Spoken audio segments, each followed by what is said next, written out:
What if you boarded a train tonight, and it never arrived? The announcement says 12 minutes. It has been saying 12 minutes for hours. Your watch has stopped. The tea on your table is still hot. The man across the aisle is smiling, like he has been here before. What would you do? Would you drink the tea? Or would you walk toward the door? Most people drink the tea. This is the story of someone who didn't. The 11:47 from Kessler City had no number on its timetable, at least, none that Elena Marsh could find. She had checked 3 times. She was the kind of woman who checked things 3 times. She had boarded at platform 9 in a hurry, briefcase in one hand, coffee she never got to finish in the other. She'd been chasing a story, something about a businessman named Victor Cole who had disappeared from public life 18 months ago, quietly, the way powerful men sometimes do when they have something to hide. A tip had brought her here. An anonymous note, slipped under her hotel door at 3 a.m., that said only, "He's on the train." She didn't know which train.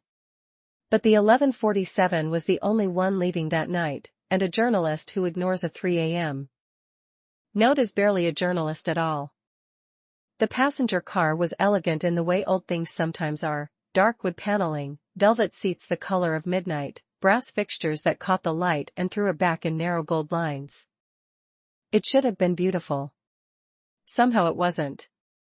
Somehow it felt like a stage set. Like someone had copied the idea of a luxury train from a photograph and built it just slightly wrong. There were 3 other seats visible. One of them was occupied. The man sat across the aisle, window seat, hands folded in his lap, eyes fixed on the glass as though he could see something in the darkness outside. He was perhaps 50, well-dressed, with the particular stillness of a person who has learned to wait without fidgeting. Elena had interviewed enough powerful men to recognize the posture. Controlled. Deliberate. Performed. She sat down, opened her notebook, and watched him. Then the intercom crackled. Next stop, Harrow Junction. Arriving in 12 minutes. Elena looked at her watch. It had stopped. She tapped the face. Nothing. She pressed her ear to it, the way her grandmother used to with mechanical clocks, listening for the tick. Silence. She looked at the man across the aisle. Elena, did you hear that? He turned slowly. He had gray eyes, the kind that took everything in and gave nothing back. Victor, Not a question. Not an answer. Just a sound that meant, I heard you, and I'm deciding whether you're worth talking to. Elena, that's the 3rd time that announcement has played. Exact same words. Exact same pause before 12 minutes. Like a recording on a loop. Victor, trains repeat announcements. He looked back at the window. Elena, not like that. Not identically. There's no human variation. It's a machine stuck on repeat. And my watch has stopped. Has yours? He held up his wrist without a word. His watch face was completely blank, no hands, no numbers. Just smooth white emptiness where time should have been. Victor, afraid so. Elena, that doesn't bother you. Not a question. Victor, not especially. Elena wrote something in her notebook. Then, without looking up, Elena, you're Victor Cole. The stillness in him sharpened. Just slightly. The way a held breath sharpens the air around it. Victor, you're a journalist. Elena, you've been missing for 18 months. Victor, have I? Elena, people are looking for you. Your company. Your family. The financial authority. Everyone. Victor, yes. He said it gently, as though it were sad news about someone else. Victor, I imagine they are. Before Elena could respond, the far end of the carriage opened and a woman entered, uniformed, tray in hand, smile already in place. She moved with the quiet efficiency of someone who has done this walk 10,000 times. Her name badge read, Rose. Rose, good evening. Tea? Elena, I'd rather have answers. How long until Harrow Junction?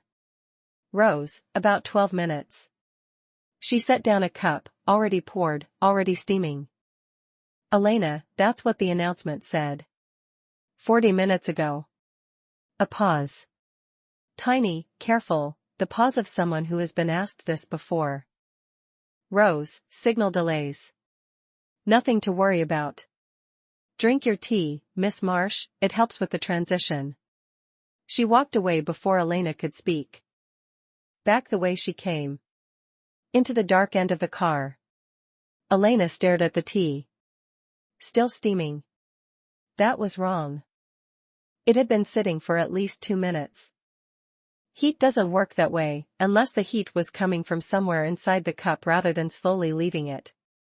Elena, what transition, she said quietly, to no one.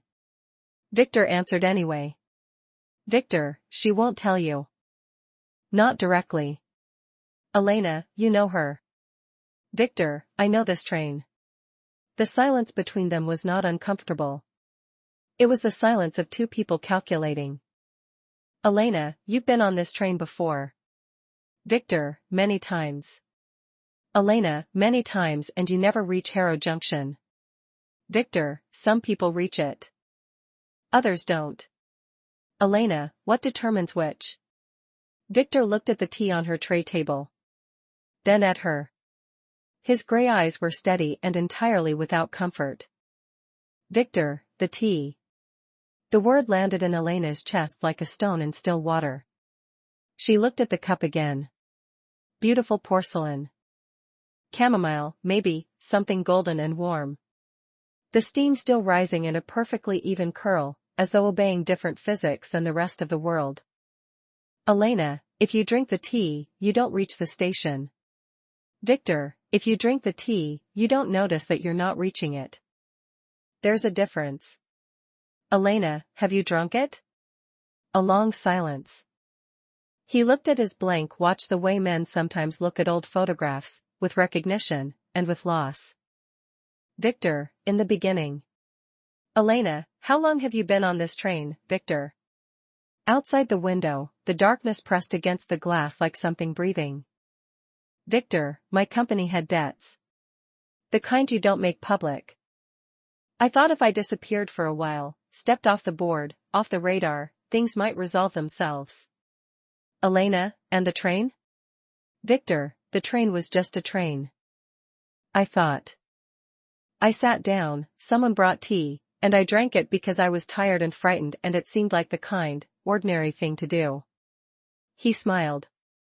Just barely. Victor, and then the announcement played. And then again.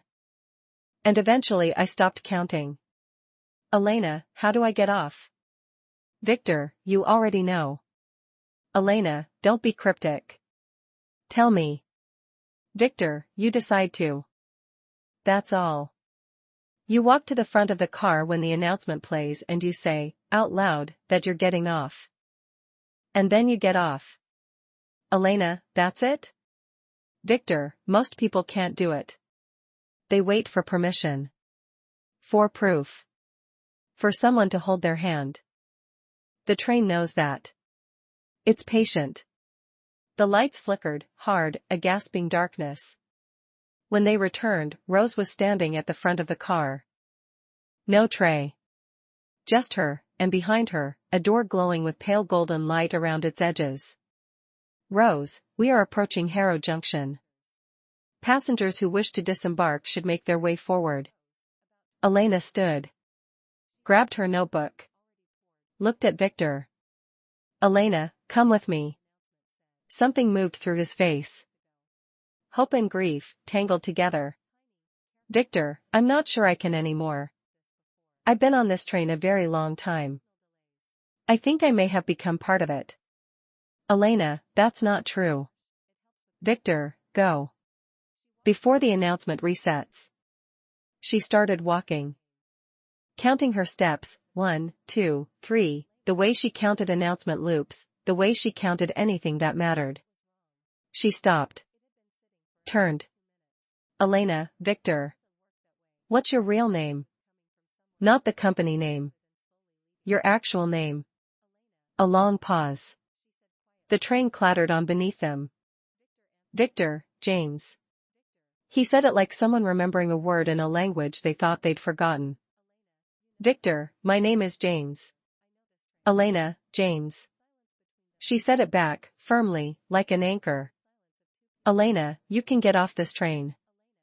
I'll write about you. You won't have to go back to the debts or any of it, but you have to walk out the door first. She turned and walked. Rose stood aside as Elena approached. Rose, will you be disembarking at Harrow Junction? Elena, yes. Rose, you're certain? Elena, completely. Rose studied her, and for just a second the practiced smile slipped. Underneath it was something older. Tired. Almost relieved. Rose, most people aren't. Elena, how long have you been on this train, Rose? Silence. The hum of the tracks. The golden light pressing through the edges of the door. Rose, safe travels, Miss Marsh. Elena put her hand on the door handle. Cold. Real. The most real thing she had touched since boarding. Elena, James. The man at the back. He wants to leave. He's just forgotten how to want things. Rose, he has to ask. Elena, he will. When someone reminds him it's possible. She pushed the door open.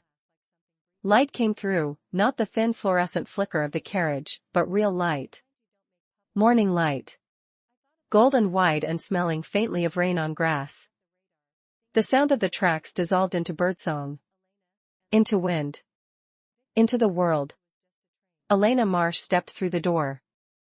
It closed behind her with a sound like a soft exhale. In the carriage, the light steadied. Rose walked back down the aisle and paused beside seat 7C.